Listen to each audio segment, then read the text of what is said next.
Hi there, welcome to my kitchen. Today I'm making a special treat for one of my favorite people. His name is Bosco. Let me go get him and introduce you to him. Just a moment. Bosco, come here baby boy. Bosco, come. Hey baby boy. Gentleman, come here. Come over here, baby. Yes, I have something in my hand, don't I? There. There. As you can see, he loves food. But nobody can see you if you lay on the ground, puppy.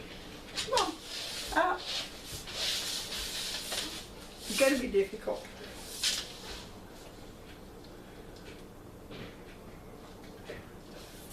Stay there, baby.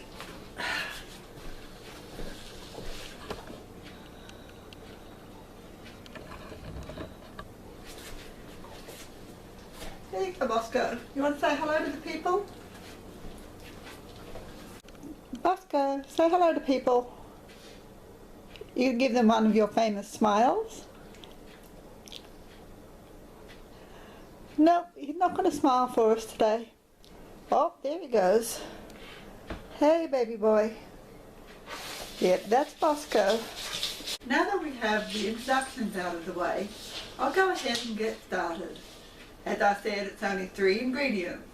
We need 1.5 cups of rolled oats. These will be the regular oats, so not the quick cooking oats. So 1.5 cups of rolled oats, 1/2 cup of peanut butter, and a banana. We all have that one banana left in the fruit bowl that started to change colour. They're the perfect bananas to use. And a quick word about the peanut butter before I get started. It doesn't matter too much what kind of peanut butter you use, but make sure that there's no xylitol in any of the ingredients. So just check your peanut butter jar. So I have 2 jars of peanut butter here. I could have used either.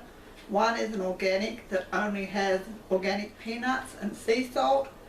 The other one, which is probably your more typical family peanut butter that most families would buy, it has peanuts, sugar, vegetable oil, and salt and molasses in it. So either of these would be okay because there's no xylitol in either of them. So just check that before you get started. So I'm going to reposition a little bit so that you can see what I'm doing, and then I'll get started. Hi there. So I hope that you can see with this angle.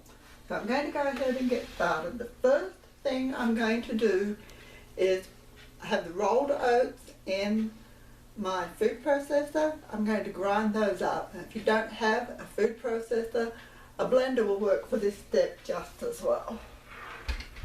So, as I said, 1.5 cups of rolled oats.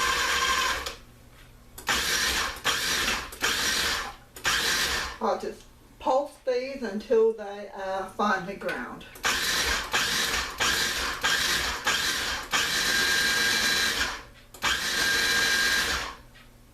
But almost there.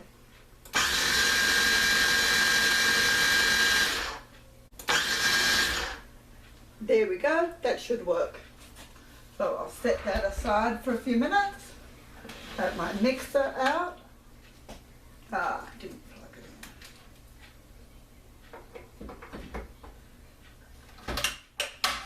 in. Now I'm going to mix together my peanut butter and my banana.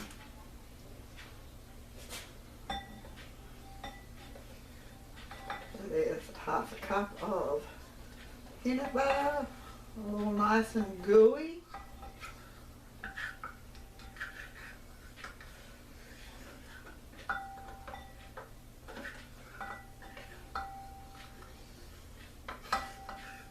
There we go. And my banana. I'm going to cut this up a little bit to make it easier to blend in.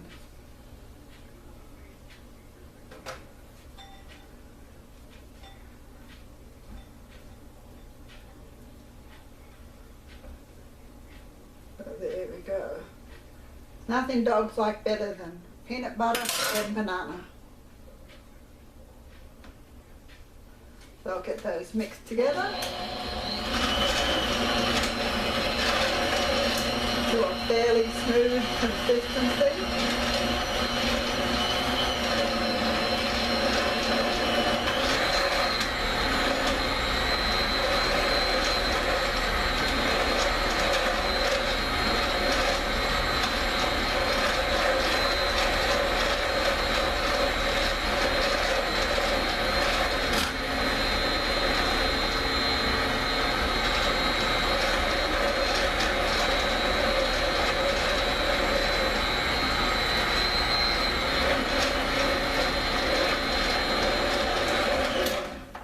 Simple as that.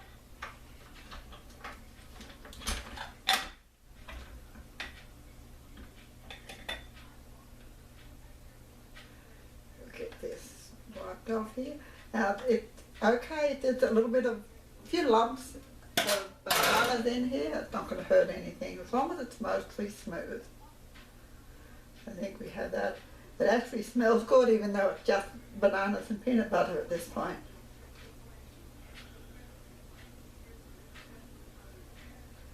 The next step I'm going to do by hand. You could use the mixer or you can do it by hand. Might be easier with the mixer, but sometimes when you have a thick mixture, I find it a little easier to do with a spoon. So I will set that mixer. Grab a spoon.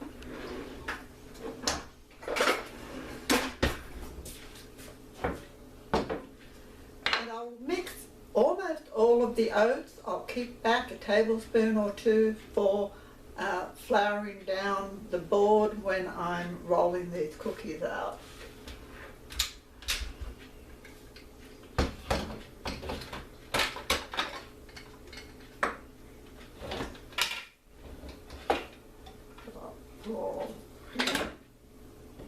That was clever.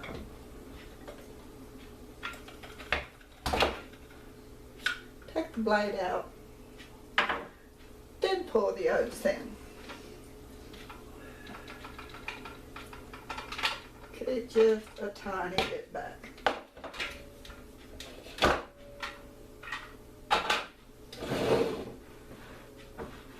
Might not need the spoon, but we will see. We have it in case we need it. Mix this together. Don't know if you can see that too well, but bear with me for just a minute or two. Yep, we'll use the spoon.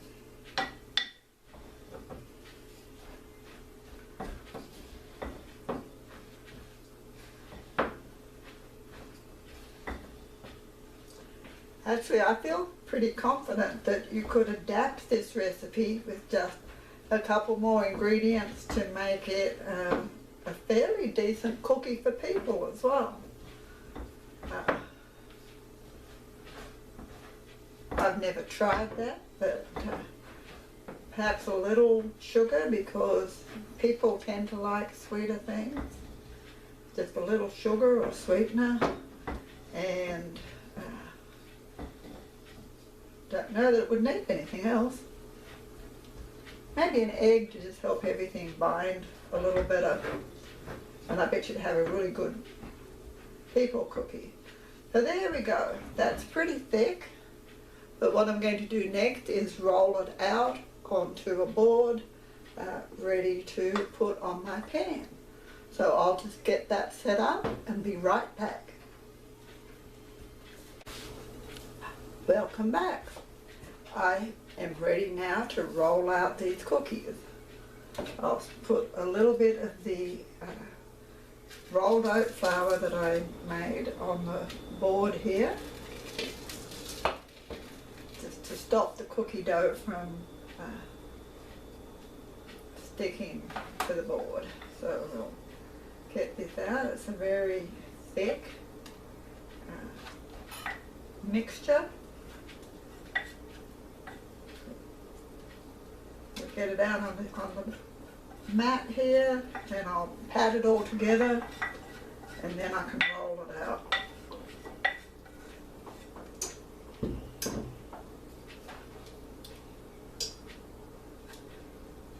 There we go.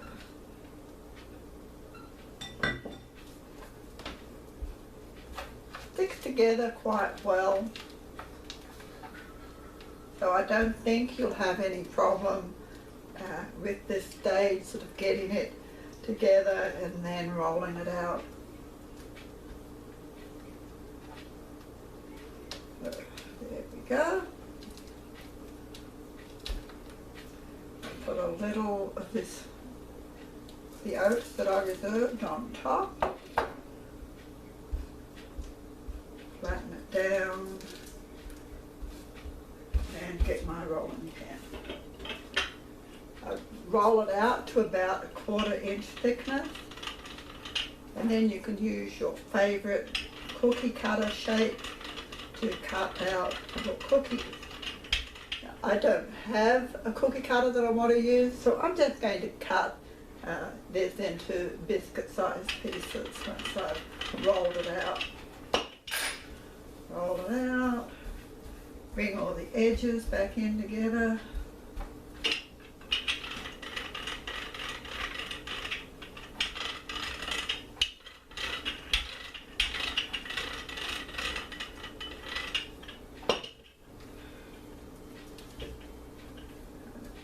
Square it up a little.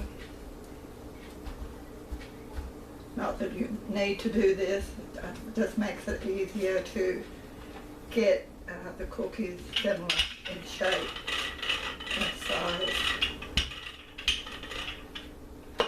There we go. I'm sure your dog is not going to be too concerned about how they look. He'll be more interested in eating them. So there we go. That works. You get your cookie cutter to make your cookies, and I'm going to flatten it down a bit more by hand and then just cut the cookies.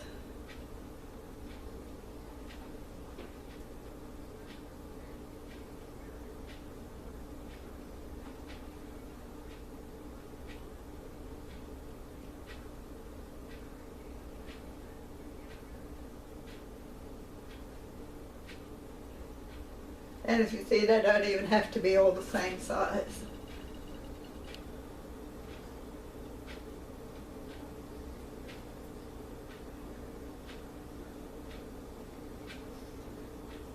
But the size of your cookie will be depend perhaps on the size of your dog and how big you like the treats to be for the dog.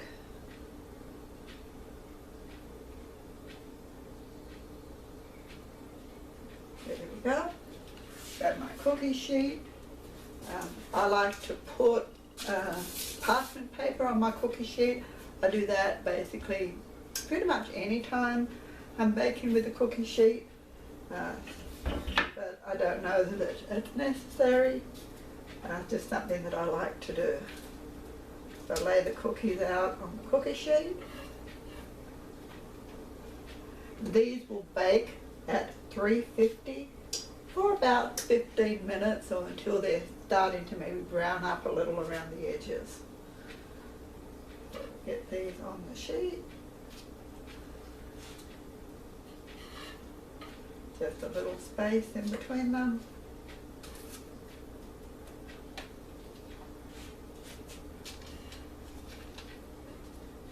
Actually, I think it's easier to cut them like this rather than use a cookie cutter, but and as people like to use a cookie cutter with nice little bone shapes or cat shapes for their dogs, so whatever you like to do. But this way I've used all of the mix up and it was very quick and easy.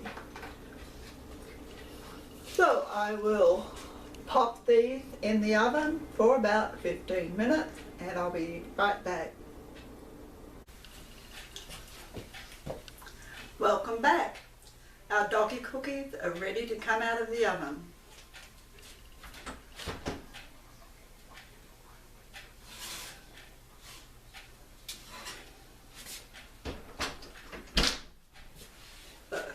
they are.